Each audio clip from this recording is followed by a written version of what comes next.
आज लोकसभा में बोलेंगे प्रधानमंत्री मोदी।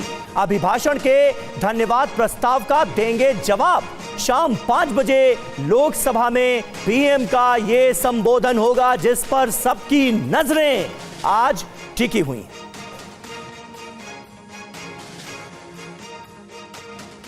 तो बस कुछ ही घंटे के बाद आज लोकसभा में प्रधानमंत्री मोदी राष्ट्रपति के अभिभाषण पर बोलेंगे।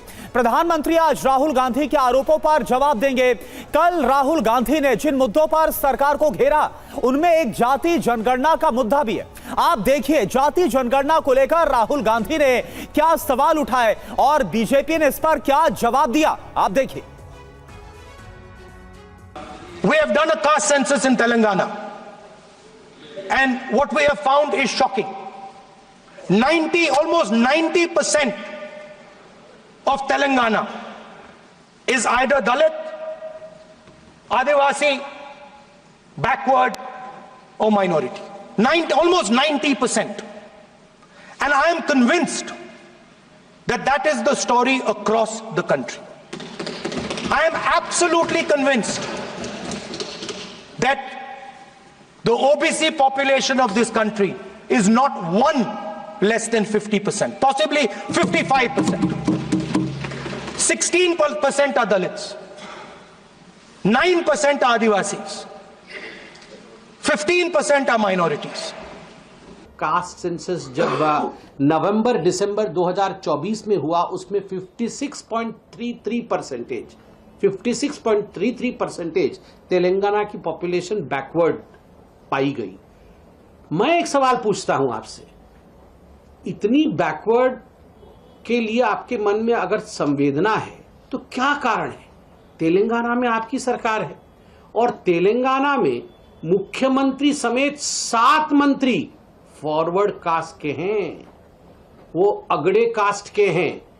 मैं पूछना चाहता हूं, आप 12% जो मुसलमान आबादी तेलंगाना के अंदर है, उसमें से 10% वो मुस्लिम ओबीसी बताना चाह रहे और सर्वे में ऐसे आंकड़े बताया।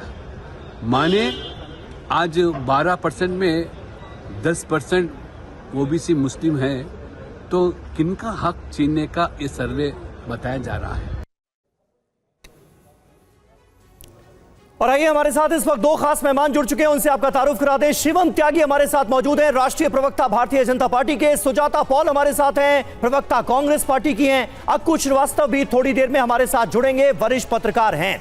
शिवम, एक एक करके मुद्दों पर बात करते हैं और वो स्थिति मुझे लगता है बेहतर होगी। राहुल गांधी ने जाति जनगणना के मुद्दे को एक बार फिर हवा दी है। 55% ओबीसी आबादी है, 16% दलित है। इस बात का जिक्र करते हुए कुल मिलाकर जिसकी जितनी आबादी उसकी उतनी हिस्सेदारी, इसका वो जिक्र करते हुए नजर आ रहे हैं। आप लोगों का रुख क्या है जाति जनगणना को लेकर?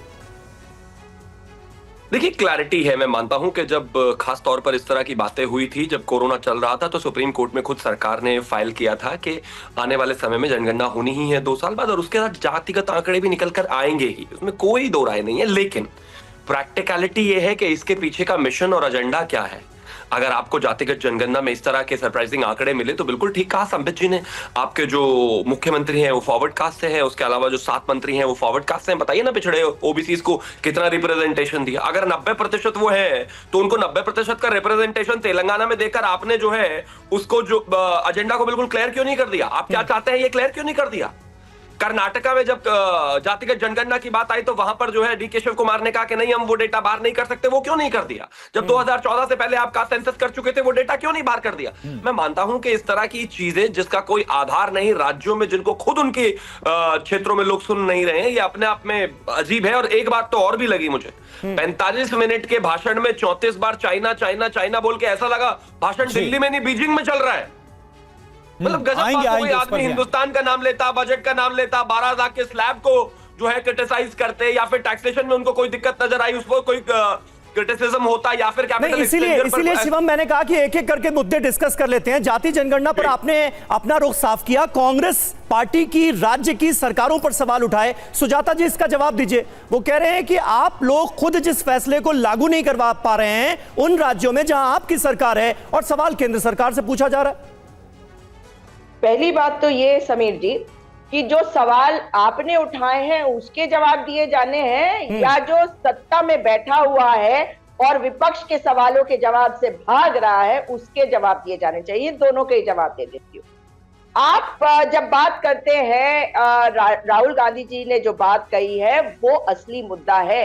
ये देश एक कल्याणकारी राज्य है और यहाँ का हर तबका जब आगे बढ़ जाएगा तभी देश तरक्की कर पाएगा। ये किसी से छुपा हुआ नहीं है और यही राहुल गांधी जी बार बार कहने की कोशिश करते हैं, मगर सरकार के कानों में दही जम गई है, कानों के अंदर घी बन गया है। और जब अभी बात करी गई कि जहां पे कांग्रेस की सरकार है वहां पर आपने क्यों नहीं कर दिया, तो कास्ट सेंसस केवल और केवल केंद्र की सरकार करेगी। जब हम कास्ट सर्वे कर रहे हैं उसमें आंकड़े निकल के आ रहे हैं कि अधिकतम लोग पिछड़े हैं, तो ये सरकार के लिए चेतने का समय है। अच्छा सुजाता जी, एक और सवाल है जो बीजेपी की तरफ से पूछा गया। जो राहुल गांधी ने तेलंगाना में जातिगत जनगणना का जिक्र किया और 90% वहां पर ओबीसी है, दलित है, पिछड़ी जाति से है, तो इसको लेकर बीजेपी आप ही से सवाल पूछ रही है कि उनका रिप्रेजेंटेशन तेलंगाना की सरकार में वैसा क्यों नहीं है, कैबिनेट में क्यों नहीं है? 7 मंत्री वहां पर फॉरवर्ड कास्ट से हैं।